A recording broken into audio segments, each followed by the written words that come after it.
Ja.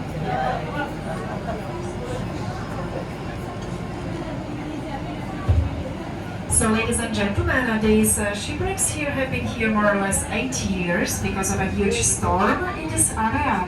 And they are also very interesting from the ecological point of view because algae grow on them with time, and this is of course food for lots of fish here.